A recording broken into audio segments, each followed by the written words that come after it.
So we open with Marlo Amos and her worn ankle banging on Kenya's door. This is what this young lady does all the time. This old young lady, Kenya Summer Moore. Now, harlot, I mean Marlo, how you gonna call her a old young lady when you gave a mouth kiss to Methuselah? I remember your clients. Monietta is mad at Kenya for leaving her out with Marlo Amos and her angry ankle. Oh, damn. Yeah, she slammed that door in your face. We got Marlo Amos running out the hotel. She gonna talk about me the whole time. Monietta's saying Marlo wants to go back to jail. Oh my God, we got police sirens outside. Why is the sheriff here? So Courtney tries to come out and calm Marlo down. Kenya wants to know why Marlo was banging on her door like that. And they're like, we weren't. Whoa. So now Kenya says, I would feel like if you're not my core group of friends, you should just go home.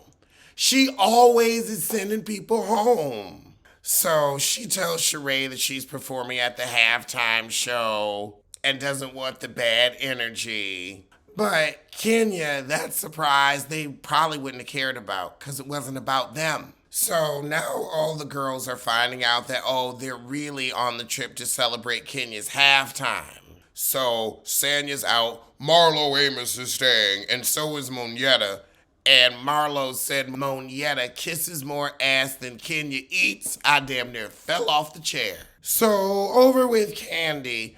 Her and her toddler talk about how her mama don't respect neither one of them nor her grandchildren. Candy, I have to say, I love the gold dots. It's actually really cute. But they both tired of Joyceing. I say, cut her wig budget.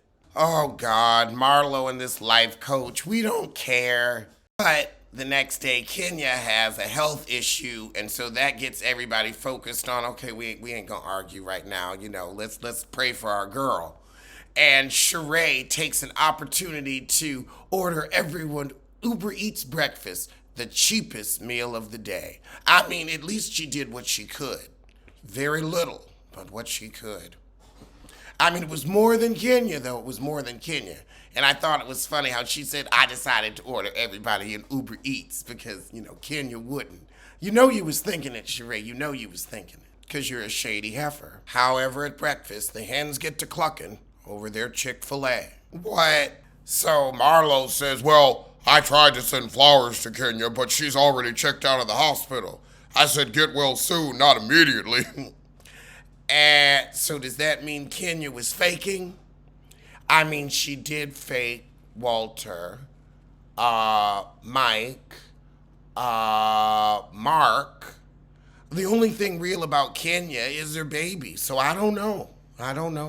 And Marlo, you are shady as fuck for that. I mean, really, girl?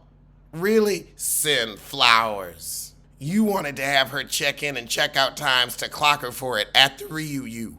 I know you. So since we're all positive, Marlo says, I just wish we could keep this going.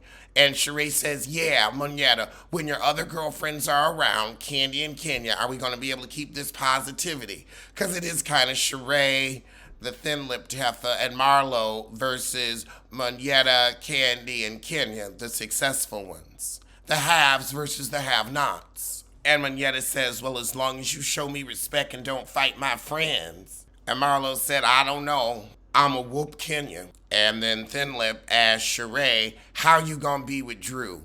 And Sheree said, I'ma call her out on her bullshit like she called me out on mine. I mean, she is a lying, irritating heifer, but that's your kin. She let everybody know that I didn't give them She by Sheree, and since she didn't buy any, she didn't have any. Why she gotta tell everybody I'm broke when they all know I'm broke? So I might have to pop her. I might have to check her because I'm boo. Boo rope, that is. Boo rope. However, Marlo doesn't think it'll work with Monietta around the group. I don't know. Well, it didn't work out with you and your billionaire, so maybe you know a thing or two about things not working out. Meanwhile, across town, Sanya and the thin-lipped heifer meet up to talk about the trip. The thin-lipped heifer asks Sanya what did she think, and she's like, child, I left early. Kenya kicked me out, as usual. However, Down the hill from Sheree's mold-filled edifice, in a waterlogged ditch, lies Moore Manor, where Heffermore herself is on the mend. Anybody else think they canceled Kenya's performance and she faked sick to save face? Like they put her out of that event? They probably said, you know what, we don't want this for our brand, toodaloo.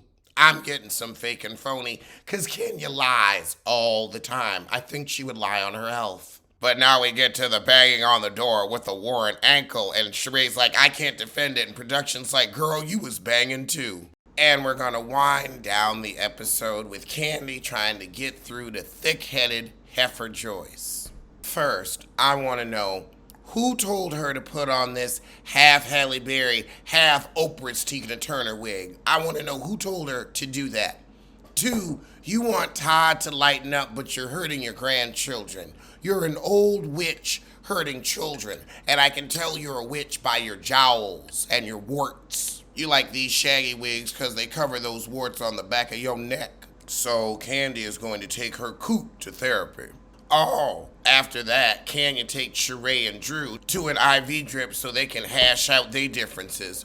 Well, they're both so broke, they have enough in common. They don't need to work shit out. They can focus on their brokenness, on the coupon clipping, on their overdraft fees. My goodness, they are pals of the payment arrangement and payday loan. They're friends of frugality, sisters in struggle. Now, Sheree, why are you mad at Drew for letting everybody know she took back your shit? You can't be mad at her because otherwise they would have said, well, Drew, you're not supportive. You're not wearing She by Sheree. No, she just doesn't have $300 to buy it for herself. Neither do I. So Sheree and Drew are agreeing to disagree on that one. Sheree said she can make a purchase and Drew's card would decline. However, now we get to Marlo Amos getting all up on Drew. You know you're a true connoisseur of food when you will put sour cream on cake. I do it. I just realized I had some sour cream and I just bought one of those blueberry ring cakes. So that's what's going on tonight. So after Drew gives the blow-by-blow and the girls say they didn't know, Kenya said, Drew, how did your thin-lipped cousin get my number? Production, obviously, but Drew said she didn't give it to her, but she has invited everyone to a team building. All right, well, that was the shit. They're promising us a good fight next week. So I guess this was a setup episode. I'ma see you soon for the vineyard. Busy in the morning, busy in the evening, busy at summertime. When you're grabbing bussy, you might end up doing time. Busy in the morning, busy in the evening, busy at supper time. If you're grabbing bussy, you might end up doing time.